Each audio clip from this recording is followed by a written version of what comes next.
सियासी उथल पुथल जारी है। आपको बता दें कि एनसीपी पर कब्जे की लड़ाई में अजीत पवार मजबूत दिखाई दे रहे हैं। जहां शरद पवार जिन्होंने पार्टी बनाई है वो ही अकेले दिखाई दे रहे हैं, वही अजीत पवार के साथ रेला है। तो ऐसे में अगर स्थिति नहीं बदलती है तो शरद पवार को अपनी पार्टी से हाथ धोना पड़ सकता है। एक रिपोर्ट आपको दिखाते हैं।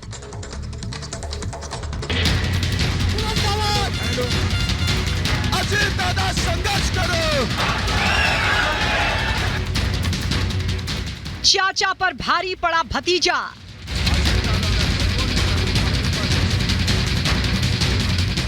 नर्म पड़े शरद पवार के सुर।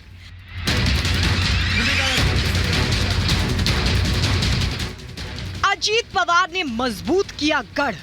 राष्ट्रवादी काँग्रेस पक्षाचा, राष्ट्रवादी काँग्रेस पक्षाचा। क्या एनसीपी पर कब्जे की जंग में बड़े पवार यानी कि शरद पवार पिछड़ रहे हैं? क्या एनसीपी की पावर छोटे पवार यानी कि अजीत के हाथ में चली गई है? इस सवाल का जवाब कुछ दिन में साफ हो जाएगा, लेकिन ताजा हालात को देखते हुए लग रहा है कि शरद पवार अपने ही भतीजे से हार की कगार पर खड़े हैं। वजह, अजीत को मिला विधायकों कार्यकर्ताओं का समर्थन, जबकि शरद पवार खेमे में सिर्फ कुछ ही विधायक रह गए हैं। अजीत की बॉडी लैंग्वेज देखकर भी ऐसा ही लगता है कि अब वो पीछे हटने वाले नहीं हैं। उनके हाथ में अब एनसीपी की ताकत है। अजीत की तैयारी को देखते हुए लगता है कि 2019 से सबक लेते ही उन्होंने इस बार फूंक फूंक कर कदम रखा है। नंबर गेम किस तरह से अजीत के पक्ष में जा रहा है, इसे कुछ आंकड़ों से समझते हैं। अजीत को करीब 40 विधायकों का समर्थन। कार्यकारी अध्यक्ष प्रफुल्ल पटेल साथ हैं। प्रफुल्ल की वजह से दल बदल कानून से राहत मिल गई है। छगन भुजबल, दिलीप वलसे पाटिल जैसे सीनियर नेताओं का भी समर्थन है। संगठन के अधिकतर पदाधिकारी साथ हैं। चुनाव आयोग में पार्टी पर दावा ठोक दिया है। सत्ताधारी गठबंधन की शक्ति भी उनके साथ है। सत्ता की वजह से कार्यकर्ताओं का भी झुकाव अजीत के साथ है। साल 2019 में जब अजीत ने फडणवीस के साथ डेप्यूटी सीएम पद की शपथ ली थी, उस वक्त चाचा पवार ने ऐसा दाव खेला था कि अजीत अकेले पड़ गए और 2 दिन के भीतर ही उन्हें पद से इस्तीफा देना पड़ा। लेकिन इस बार उन्होंने पूरी तैयारी के साथ पार्टी पर अपना हक जता दिया है। पहले पार्टी के अंदर अपनी ताकत बढ़ाई, फिर विधायकों का समर्थन हासिल किया और जब तक शरद पवार को खबर मिलती तब तक उन्होंने डेप्यूटी सीएम पद की शपथ ले ली। अब अजीत पवार खुलकर चाचा की ताकत को चुनौती दे रहे हैं। आपले वरिष्ठ नेते, दुसरे वरिष्ठ नेते इथं बसले, पटेल साहेब, उद्योगपती,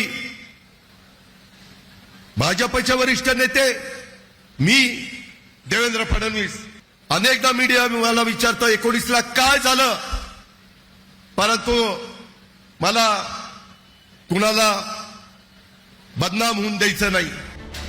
शरद पवार भी इस हकीकत को समझ रहे हैं, इसलिए वो भतीजे पर आक्रामक तो हैं ही, लेकिन बातचीत का रास्ता भी खुला रखा है।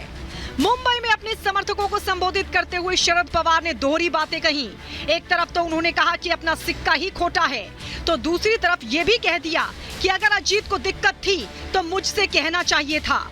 मतलब उन्होंने इशारों में अजीत गुट को संदेश भेजा है कि दरवाजे पूरी तरह से बंद नहीं हुए हैं।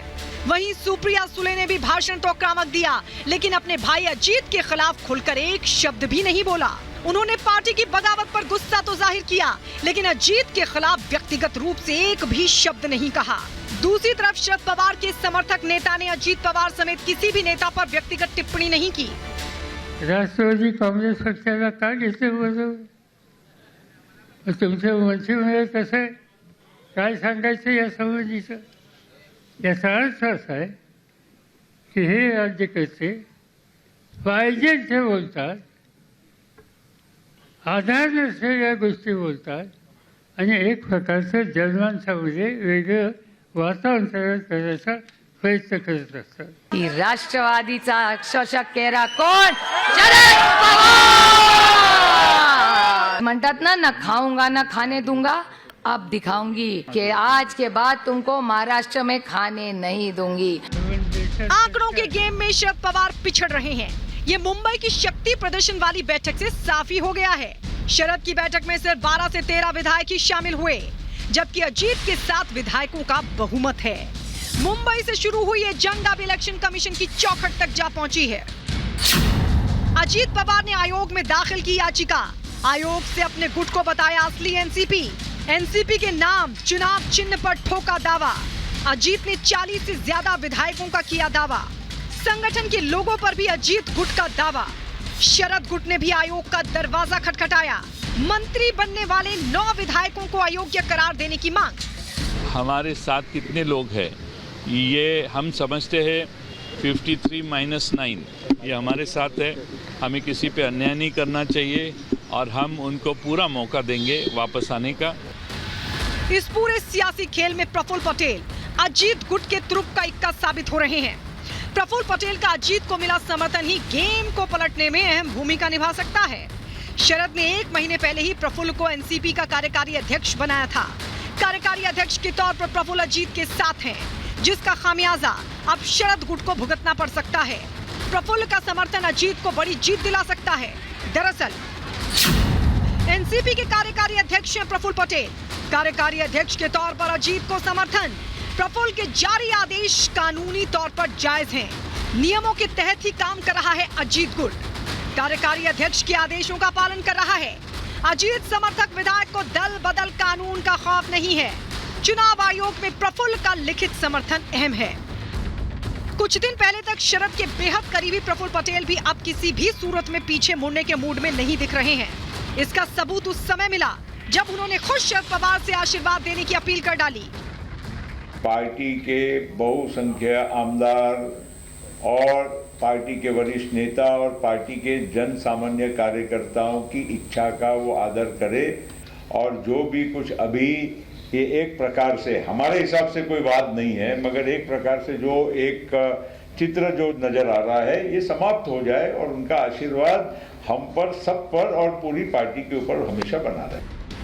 अजीत पवार और शरद पवार की जंग अब निर्णायक दौर पर जा पहुंची है। मुख्यमंत्री न बन पाने की टीस और पार्टी में भी दरकिनार किए जाने का दर्द अजीत पवार खुलकर जाहिर कर रहे हैं। 2019 की बगावत में नाकाम होने के बाद अजीत इस बार आर पार के मूड में है। हालांकि शरद पवार को भरोसा है कि इस उम्र में भी वो पार्टी पर अपनी पकड़ को बनाए रखने में कामयाब होंगे। Bureau report, Republic Bharat.